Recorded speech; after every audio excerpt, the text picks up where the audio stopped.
All right, guys, what's up? My name's TC.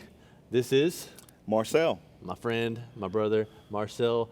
We are going live tonight, today, afternoon, whatever today is, in a new series for our student ministry called Uncharted. Yeah. And this one is, I guess the name kind of says it all because these are some topics that are very near and dear to our hearts. Yeah, for sure. Things that I would say we're navigating not just you guys as teenagers through, but also families. A lot of the phone calls I'm receiving are, in lieu of, pandemic this, riot this, race this, like, ooh, I just changed the field, the teaching all of a sudden, just like that, right? Yeah. So how do we, as believers, as brothers in Christ, navigate this oh so sensitive and touchy subject of racism? Like, holy cow, what does Scripture have to say about that? Yeah. What is my responsibility? How can I navigate this as a 15-year-old athlete? Yeah. As, an 18-year-old who just got out of high school and, man, your senior year was wrecked and you got so many emotions and maybe it is anger, maybe it is hate, but I think all of it kind of points back to the whole idea, the whole premise of this series, and the name kind of speaks for itself. It's Uncharted. Yeah, right? for sure. Yeah. And I think I see so many people, and you would probably agree with this, where folks are just, man, button heads. Yeah. Everyone wants to be right, and you see a lot of red and blue talk. And let me be the first one to come right out of the gate and say, this has nothing to do with your politic preference. No.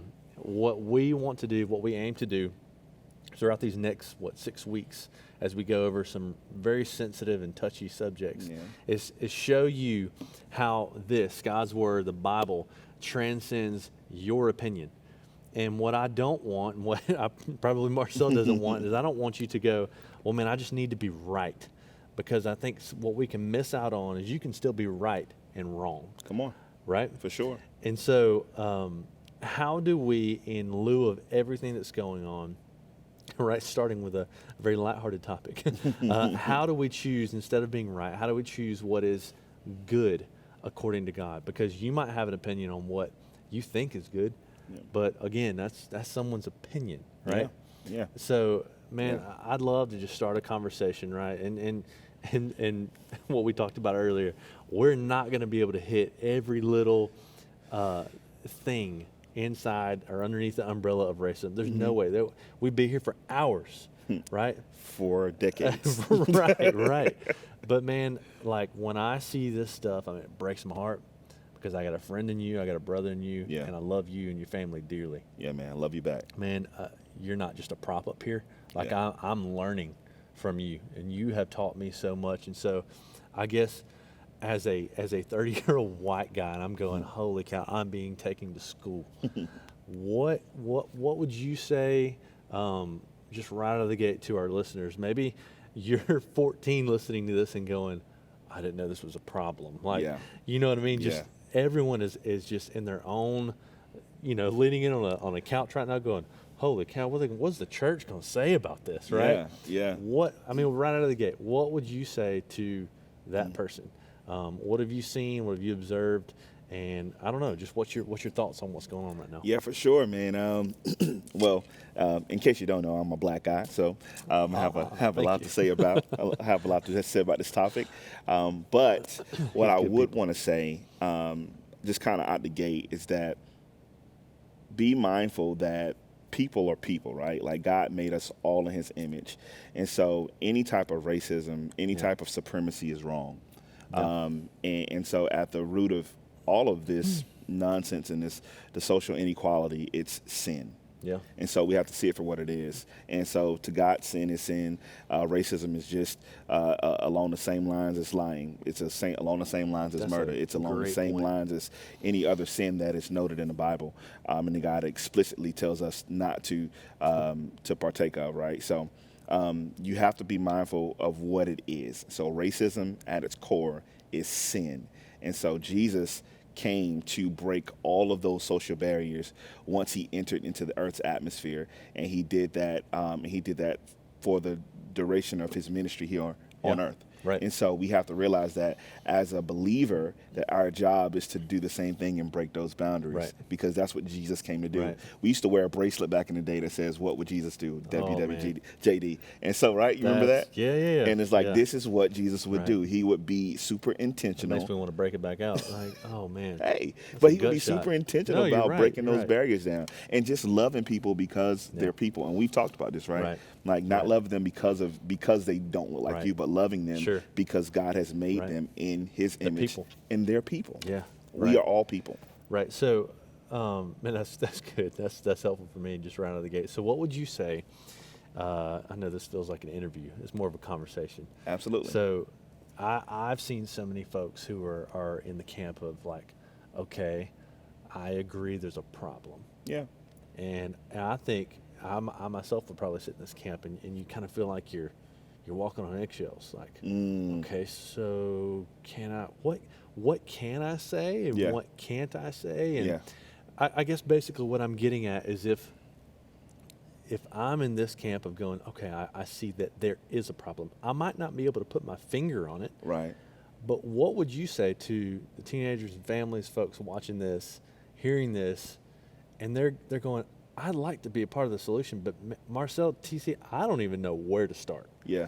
Because I feel like I'm going to offend someone, or Yeah. it's a fine line, Yeah, right? Like, yeah. so what would you say to that? Like, how would you respond to that? Hey man, like here's the thing, right? When you go to school for anything, you go to school in a private class, you sit in a room with a closed door and you learn. Okay. You learn. So be a student. Be a student, but Okay. be a student in private. And the reason being okay. is because a lot of the things when you're learning, like you make mistakes, right? That's a part of Sure. the process of Yeah. learning. And so you learn in Right. private so that when you display what you've learned privately, it'll Right. be well displayed publicly. Right. And so you don't do it just so that you can display it, but you do it so that Sure. when you have to operate in Yeah. this skill set or this Right. craft or this Right. vocation or whatever that is, Dude, that is so good. you Oh, are man. doing it well because you've Right. taken the private time Right. to invest in that. Right. And so what I would say to anybody, child, adult, whoever, is take the time and learn Right. with somebody who doesn't look like you. Oh. Take the time and just, That's embrace tough. their culture, Right. embrace them.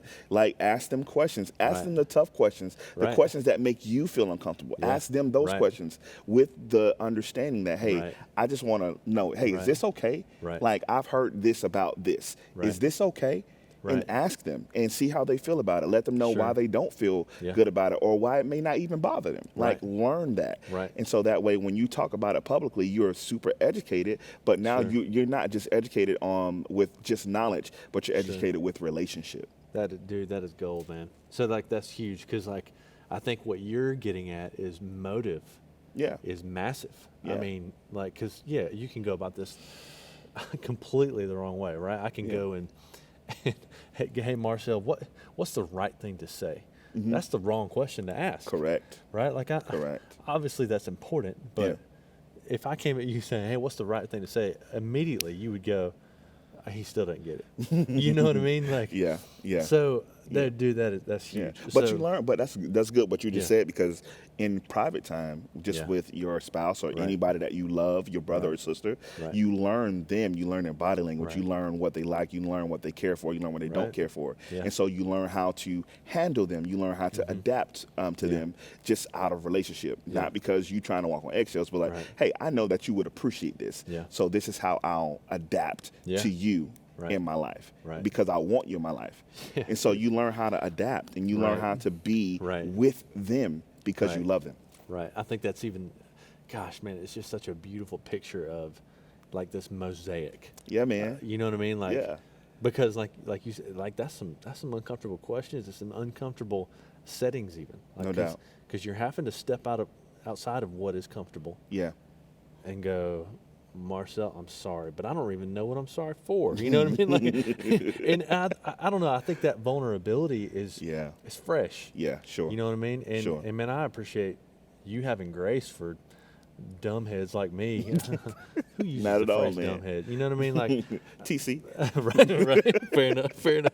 So, I guess again, back to kind of how we started this thing. Yeah. There's absolutely no way we're going to be able to hit every little topic in this. There's no way. For sure. Like you said, we've been here for decades trying to figure out. Right. I guess for our viewers, our listeners, for that person who walks through the halls of a high school, Yeah.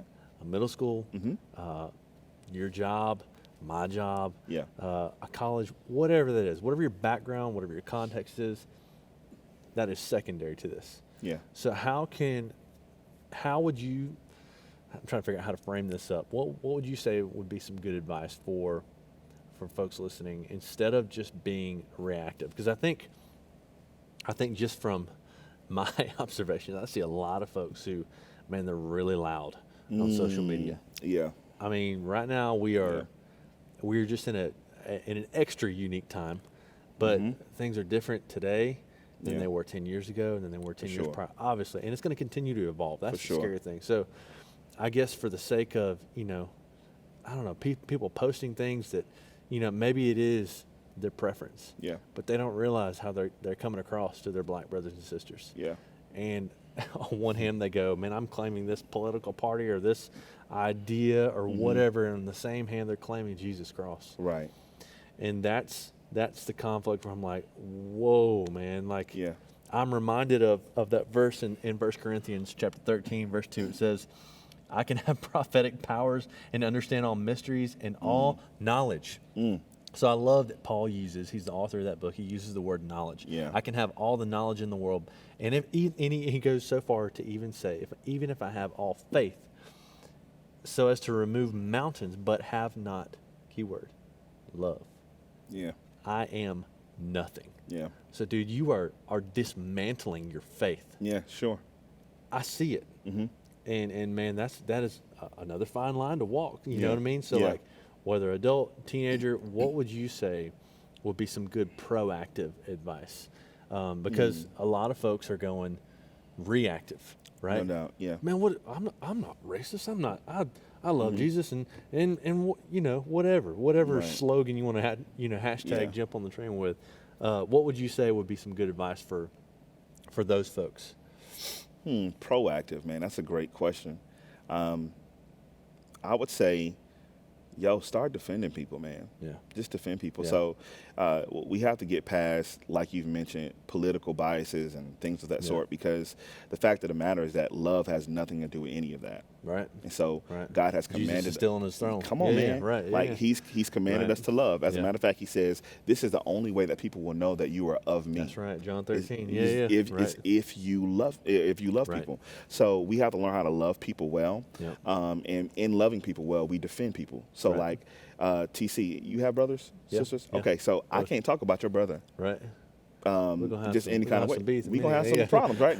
Them fighting words. People, right. Or like, especially like back in the day, like, yo mama used to be like fighting words. Like, oh no, you finna get these hands. That's a good point. You know what I mean? Right. So like, we have to come to the point where like we start defending people, whether they look like us or not, whether defending them because start to defend them, tongue twister, start to defend them because they're people and because we love them. And not necessarily with our hands, right? But we do that with the way that we love them, we speak up for them. Yeah. If we feel like if somebody's talking about them and they're not in the room, hey, no, not right now. They're not here to defend themselves. Right. And I'm not going to allow you. That's cheap shot. Yes, for real. Right. Yeah. Or even if, you guys know them very well and it's somebody, they walk away and they start to talk about them, you have to say, no, not that person.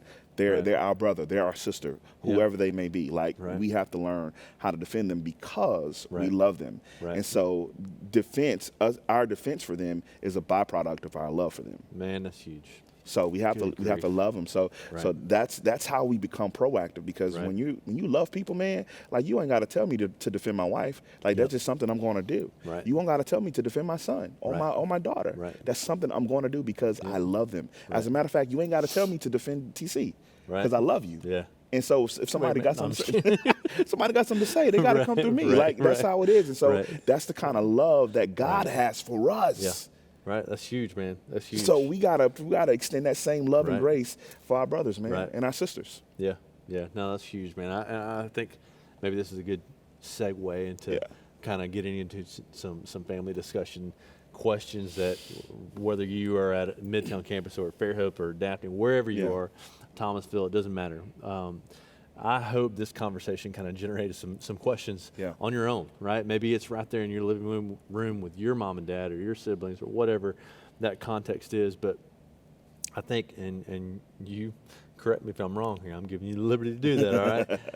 I think one thing that is desperately needed is courage. For sure. And courage to have the conversation that you don't know how to end. Yeah. Courage to have the conversation that may not make sense when you even start it, but Yeah. you do it in love. Yeah. And I'm reminded of one of my favorite verses, James chapter 1, verse 19 says this, "Know this, my beloved brothers." Yeah. I love the endearing term Yeah. that is spoken before there's any command. For sure. My beloved brothers, my family, right?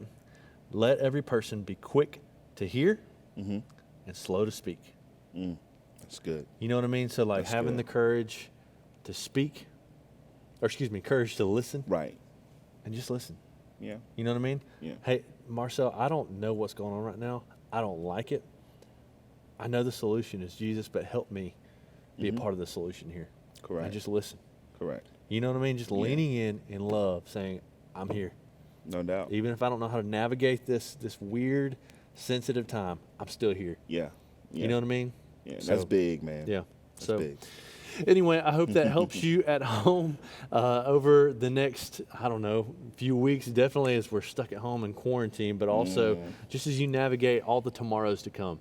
Listen before you speak and do so in love. Yeah. And that can help you navigate some uncharted territory and figure out not just what is right, but what is good according to God.